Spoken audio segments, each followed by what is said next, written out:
Las autoridades investigan un incidente ocurrido esta madrugada en Graceland. La que era la mansión de Elvis permanecía cerrada al público. Durante años, esa mansión fue presentada como un refugio, un lugar apartado del ruido, del acoso constante, de la presión de ser el hombre más famoso del planeta. Para Elvis Presley, aquella casa no era un capricho. Era el único sitio donde podía bajar la guardia. Allí dormía, comía, se encerraba durante días enteros y tomaba decisiones que afectaban a todo su entorno. Graceland se convirtió en su mundo privado, en el centro de su vida cotidiana, en el lugar donde nadie más mandaba, o eso parecía. Con el paso del tiempo, la mansión dejó de ser solo un hogar. Empezó a llenarse de médicos, de asistentes, de personas que controlaban horarios, medicación y accesos. Elvis ya no salía como antes. Dormía mal. Comía peor. Dependía de pastillas para subir al escenario y de otras para poder descansar después. Su cuerpo se fue deteriorando a la vista de todos, pero puertas adentro nadie parecía capaz o dispuesto a detener aquello. Todo seguía funcionando alrededor de él, aunque él ya no lo hiciera. El 16 de agosto de 1977, Elvis fue encontrado inconsciente en el baño de la mansión. No en un hospital, no en un escenario. En su propia casa. Tenía 42 años. Cuando llegaron los servicios médicos, ya no había nada que hacer. El informe oficial habló de un fallo cardíaco, pero lo que rodeaba su cuerpo era mucho más incómodo.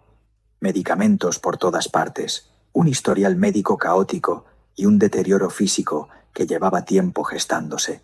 No fue una muerte rápida ni limpia. Fue el final de un proceso largo, silencioso y profundamente feo. Y aquí es donde la historia empieza a incomodar de verdad. Porque Elvis no murió lejos de todo. Murió en el lugar que más protegía, en el sitio que había elegido como refugio absoluto. Y desde ese momento, nada volvió a sentirse estable dentro de ese legado. El impacto fue inmediato. Multitudes en la puerta, un funeral convertido en espectáculo y un entorno completamente desbordado. Incluso aquel día, hubo víctimas indirectas, personas que murieron aplastadas o atropelladas entre la multitud que intentaba acercarse al féretro. Tras la muerte de Elvis, la mansión no se cerró, no se vació, no se dejó atrás. Al contrario, pasó a convertirse en el centro de todo lo que quedaba. Allí se tomaron las primeras decisiones sobre el legado. Allí se concentraron los papeles, el dinero, las discusiones y las tensiones familiares.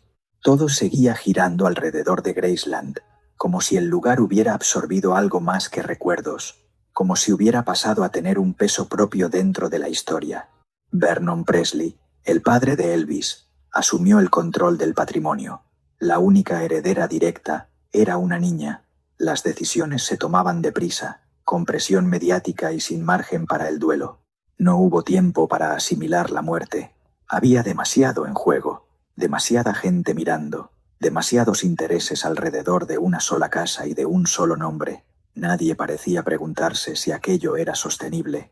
Lo inquietante es que Elvis fue solo el primero, fue el comienzo de algo inquietante. Y lo que pasó después ya no afectó solo a una persona. Pero para entender lo que sucedió a continuación, primero hay que seguir el rastro de lo que ocurrió justo después de Elvis. Porque el problema, contra lo que muchos pensaron, no terminó con él. A partir de ese momento, todo se volvió operativo. Había llamadas que atender, decisiones que firmar, números que cuadrar y una presión constante que no daba tregua. La maquinaria no se detuvo ni un solo día. Era el ritmo de un legado que no admitía pausas. El desgaste empezó a notarse antes de que nadie lo dijera en voz alta.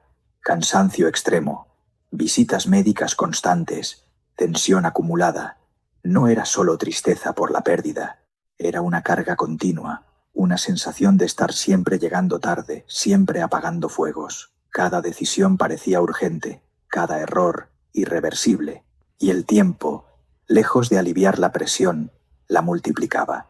Las personas que formaban parte del núcleo más cercano comenzaron a desaparecer del foco con la misma rapidez con la que habían entrado, algunos por enfermedad, otros por colapsos físicos que nadie esperaba. Todo se explicaba de manera individual, caso por caso, como si no hubiera relación entre unos hechos y otros. Nadie hablaba de conexión, nadie quería verla. Lo que sí llamaba la atención era la rapidez con la que todo se rompía. Y lo que pasó a continuación no dejó a nadie indiferente. No daba tiempo a que nada se asentara. No daba tiempo a estabilizar una etapa antes de que algo volviera a sacudirlo todo. Las decisiones se tomaban con prisa, bajo estrés constante, y las consecuencias llegaban antes de lo previsto. Demasiado pronto. Siempre demasiado pronto. En ese clima, la figura que había quedado al frente empezó a mostrar un deterioro evidente. La presión no era solo mediática, era personal. Cada movimiento era observado, cada firma cuestionada, cada paso juzgado. No había margen para equivocarse ni para detenerse, y el cuerpo simplemente no acompañó. El desgaste pasó factura. Cuando llegó el final, volvió a ser rápido. Una muerte más que se sumaba a la lista de pérdidas recientes, aunque en ese momento todavía nadie hablaba de listas. Oficialmente, todo tenía explicación médica. Estrés, edad, problemas previos. Nada extraordinario, nada que levantar sospechas, al menos sobre el papel. Pero en privado, las preguntas empezaron a aparecer. No era solo una persona. Era la sensación de que el puesto venía con fecha de caducidad incorporada, como si el legado devorara a quienes se colocaban demasiado cerca. Aún así, la historia siguió avanzando sin detenerse.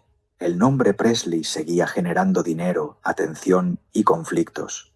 Y mientras la herencia continuaba su camino, los golpes empezaron a afectar a un círculo cada vez más cercano.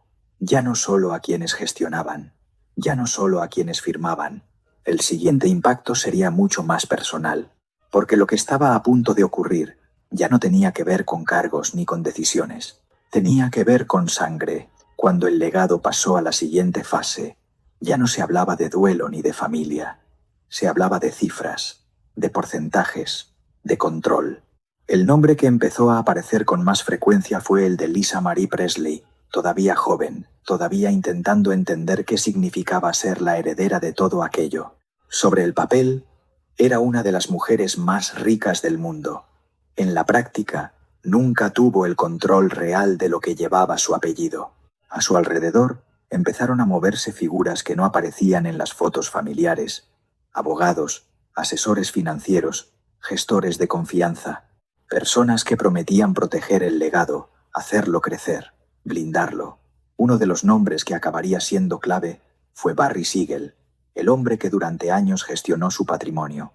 Durante ese tiempo, nadie dudaba públicamente de su papel. Todo parecía estar en orden, o eso se decía. El problema es que el dinero empezó a evaporarse, no de golpe, poco a poco, como una hemorragia lenta. Lo que había sido una fortuna cercana a los $100 millones empezó a reducirse sin que nadie supiera explicar exactamente cómo. Inversiones fallidas, gastos inexplicables, proyectos que no llevaban a ninguna parte.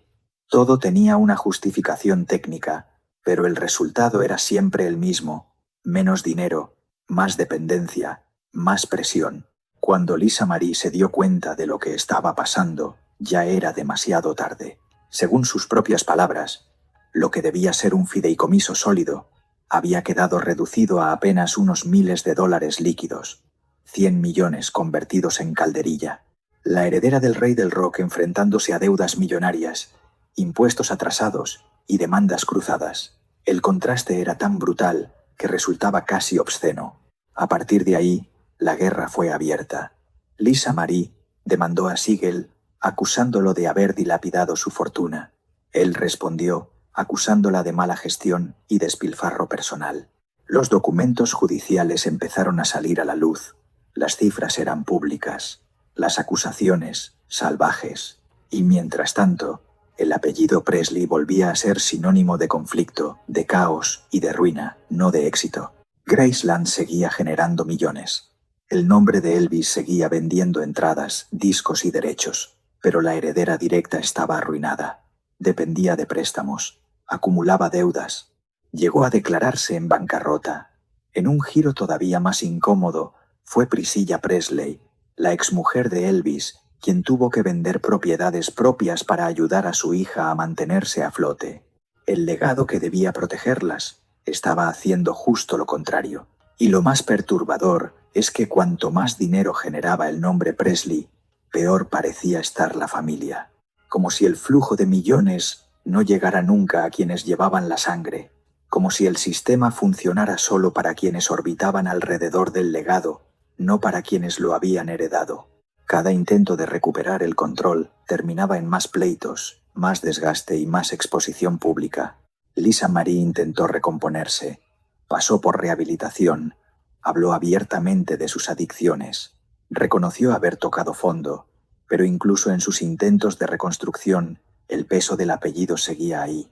Cada error se magnificaba, cada recaída se convertía en titular, cada decisión financiera volvía a abrir heridas que nunca llegaron a cerrarse del todo. Mientras tanto, algo mucho más grave se estaba gestando en silencio, y lo que pasó, nadie se lo explica. Cada crisis importante terminaba, de una forma u otra, conectando con Graceland, no porque ella quisiera, sino porque todo lo que importaba acababa pasando por allí. El dinero, los papeles, los entierros, las decisiones. Lisa Marie hablaba de la mansión como de algo que no podía abandonar del todo, no como un hogar, como un lugar al que siempre había que volver, incluso cuando no se estaba preparada. Con el tiempo, la atención empezó a desplazarse hacia sus hijos, en especial hacia Benjamin Keogh, el único nieto varón de Elvis. Reservado, incómodo con la exposición, marcado desde muy joven por un parecido físico casi perturbador con su abuelo. La prensa lo señaló pronto como el heredero natural, una etiqueta que nunca pidió. Benjamín arrastraba depresión, problemas de consumo y una sensación constante de no encajar en una historia demasiado grande para cualquiera. Lisa Marie lo sabía. Vivía con miedo.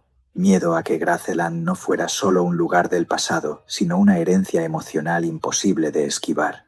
Intentó proteger a Benjamin, mantenerlo lejos del foco, pero el apellido y la historia siempre encontraban la manera de alcanzarlo. No hacía falta vivir en la mansión para sentir su peso. Y entonces ocurrió lo que ella llevaba años temiendo. En julio de 2020, Benjamin Keogh fue encontrado muerto en la casa familiar. Tenía 27 años. Según los informes oficiales, se quitó la vida con un arma de fuego.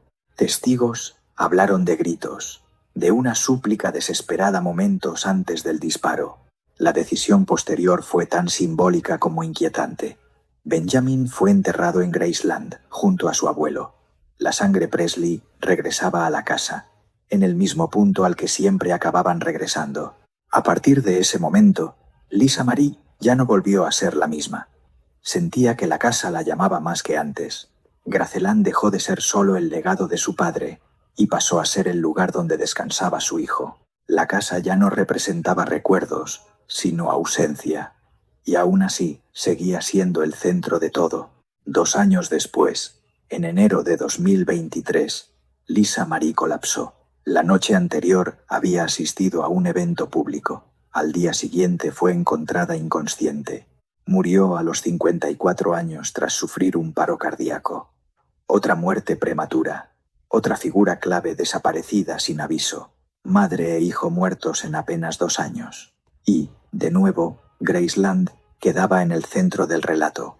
Fue entonces cuando la palabra empezó a circular con más fuerza. Maldición. Demasiadas pérdidas habían terminado conectando con el mismo lugar.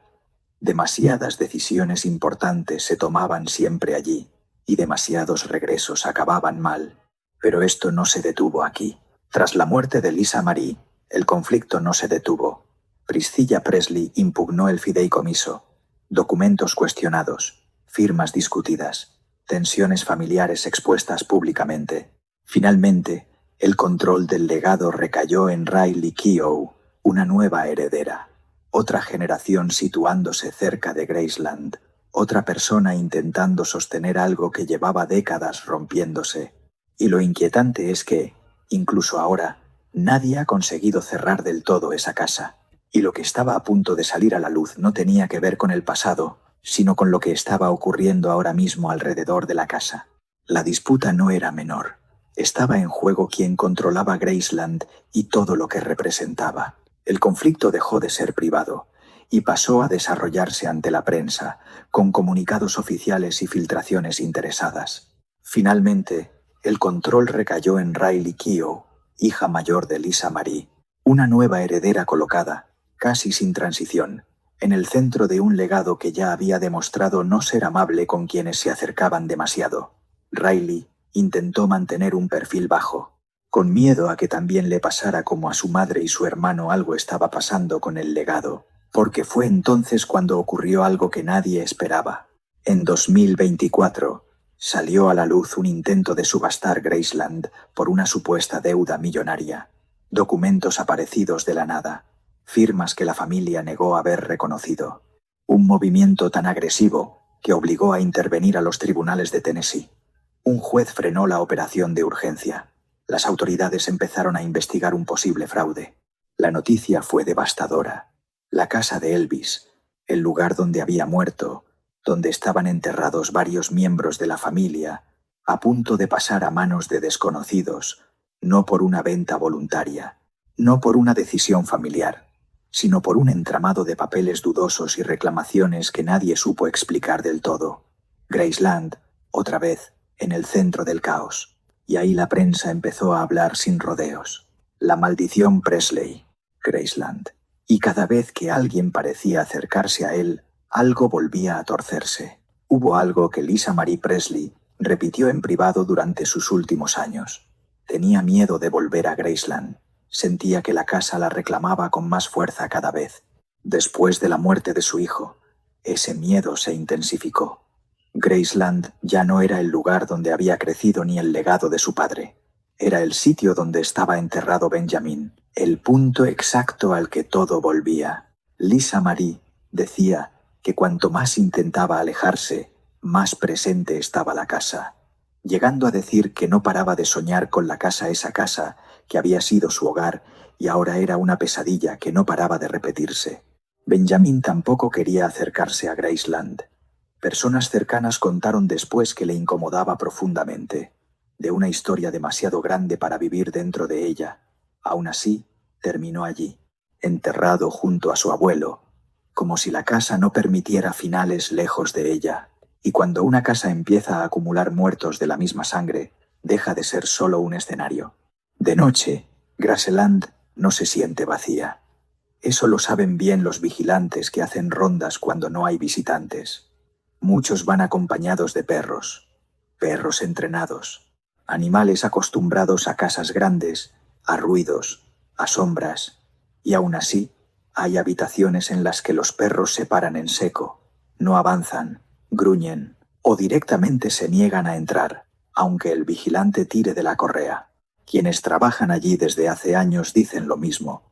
Los animales reaccionan antes que las personas. Se quedan mirando a zonas donde no hay nadie. Erizan el lomo, retroceden. No es miedo a un ruido. Es rechazo. Como si percibieran algo que no se ve. Por eso algunas estancias se evitan de noche.